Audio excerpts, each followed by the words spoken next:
विपक्ष के करीब 78 सांसदों को जो है संसद से सस्पेंड कर दिया गया। उन पर आरोप था कि उन्होंने संसद की कार्रवाई में बाधा डाली। विपक्ष का कहना है कि ये काला दिन था और ये आपातकाल की स्थिति भाजपा सरकार ला दी है। नहीं, अब वो विपक्ष का कहना है। देखिए, सदन है चर्चा के लिए। सरकार अगर चर्चा से भाग रही है तब आप विरोध कर सकते हैं। सरकार जब चर्चा के लिए तैयार है तो फिर आपको सदन में चर्चा करनी चाहिए। आप ले आओ चर्चा के लिए, भाई एक प्रस्ताव ले आओ, सरकार ना माने तब।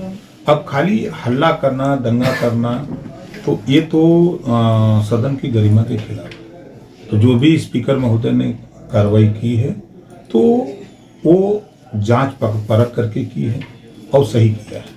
एक साथ इतने सारे सांसदों को सस्पेंड करना, विपक्ष का कहना है कि मोदी सरकार नहीं चाहती कि विपक्ष की बात सुनी जाए, इसलिए सभी को बाहर कर दिया गया। नहीं, जब एक साथ किसी के घर डकैती पड़ती है तो सारे अपराधी पकड़े जाते हैं कि कुछ छोड़ दिए जाते हैं? जो उसमें इन्वॉल्व होते हैं सब पकड़े जाते हैं ना। तो उस तरह की हरकत आप सदन में खाली हल्ला करने के लिए गए हो, अनैतिक काम करने के लिए गए हो, ऐसा नहीं। आप सदन की गरिमा को रखते हुए चर्चा करिए। हम लोग भी हैं सदन में, कोई भी नोटिस देते हैं अध्यक्ष के, हाँ जितने सांसद हैं सब लोग, अगर हम तो अकेले हम लोग 6 लोग हैं, हम लोग जाते हैं स्पीकर के महोदय के हैं कि साहब इस पे चर्चा करने का, बिल्कुल कर लीजिए, कोई दिक्कत नहीं। तो जब सरकार चर्चा करने के लिए हम लोग यहाँ देख रहे हैं तो वही स्थिति, तो वहाँ आप स्पीकर से बात करो ना। आप सदन में खाली हल्ला करो, चिल्लाओ, तो उसे क्या है। आज दिल्ली में इंडिया अलायंस की बड़ी बैठक है, प्रदेश से अखिलेश यादव भी गए। क्या लगता है जो हार मिली थी इसके बाद कुछ नया समीकरण बन पाएंगे? देखिए, 3 बार बैठक हुई, 5 राज्यों के चुनाव हुए, 3 स्टेट चले गए और 3 स्टेट हारने के बाद उसमें हराने में सबसे बड़ा इंडिया गठबंधन को हराने में भूमिका अखिलेश जी की भी है, नीतीश जी की भी है, जो जाकर के 71 सीट पर चुनाव भी लड़े और कुछ मिला नहीं। उनका भी रोल है। एक तरफ बीजेपी को जिताने का काम करते हैं, दूसरी तरफ गठबंधन बनाने की बात कर रहे हैं। तो जो गठबंधन है वो बैठक से कोई मतलब नहीं है। और ये जनता के पैसे को लूटने वाले लोग हैं और जनता के पैसे को लूट करके अब ईडी सीबीआई से बचने के लिए ये लामबंद होकर के सरकार बनाने के प्रयास में है और इनका सपना कभी साकार नहीं होगा। तो क्या ईडी सीबीआई का डर है जो एक साथ आ रहे हैं? भाई सभी जितने भी लोग एक साथ हैं, सभी लोग तो यही चर्चा करते हैं कि ईडी सीबीआई का गलत इस्तेमाल हो रहा है। जब ईडी छापा मार रही है, छोटी मशीन नोट गनते गनते गर्म हो जा रही है, फेल हो जाती है, तो बड़ी मशीन आ रही है, तो बड़ी मशीन गर्म हो जा रही है, वो नोट गिनते गिनते। इतने नोट आप काहे को रखे हो भैया, कहाँ से ले आए हो? तो ये ब्लैक मनी आप लोग कहाँ रखे हो? जब पकड़े जा रहे हैं तब तो नहीं बोली जा रही है, तो जब पकड़े नहीं जा रहे हैं तो चिल्ला रहे हैं कि हमारे यहाँ ईडी सीबीआई नहीं है। इससे बचने के लिए सब ड्रामा कर रहे हैं। जो हाल ही में चुनाव हुए थे उसमें ये तय हुआ था कि इन लोग का गठबंधन साथ में विधानसभा में नहीं चला। आने वाले समय में क्या लोकसभा में लोग एक साथ मिल के लड़ पाएंगे और सरकार को हटा पाएंगे? सवाल नहीं है। देखिए, आपके एनडीए गठबंधन के पास एक बड़ी ताकत का वोट है और इन लोगों के पास वोट नहीं है। जो गठबंधन कर रहे हैं, अब केसीआर जी आकर के यूपी में तो वोट दिला नहीं सकते, ममता जी लालू जी आकर वोट दिला नहीं सकते और ना तो अखिलेश जी जाके कहीं दूसरे स्टेट में वोट दिला सकते हैं। तो फिर गठबंधन किस बात का?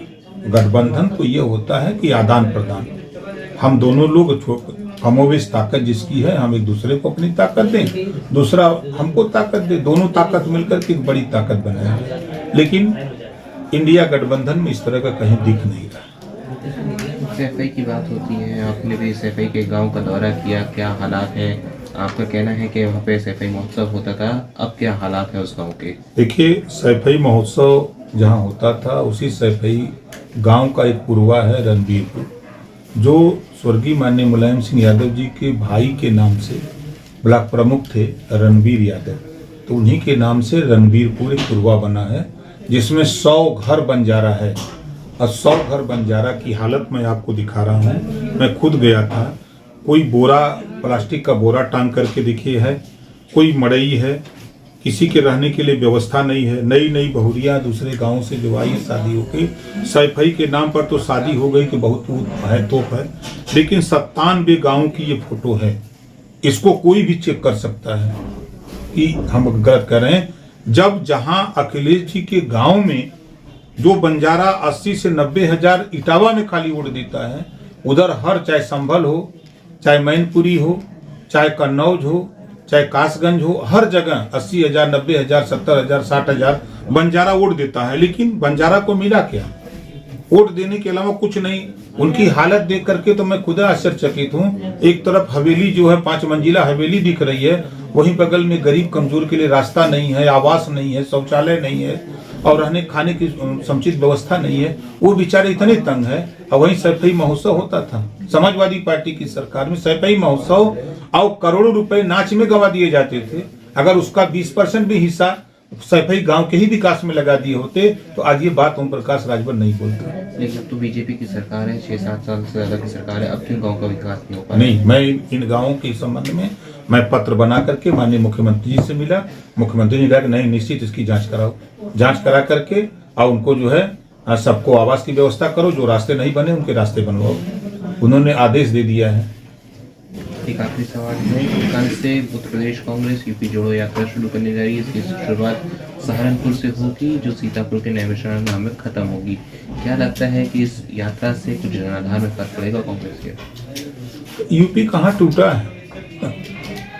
यूपी तो टूटता तब था जब कांग्रेस और सपा की सरकारें रहती थी, जब दंगे होते थे तो लोग प्रदेश छोड़ के भागने की कोशिश करते थे, कर्फ्यू लगते थे तो लोग अपने उस जिले को छोड़ के भागते थे कि दूसरे जिले में चल के राहत लें। अब वो चीज़ तो है नहीं।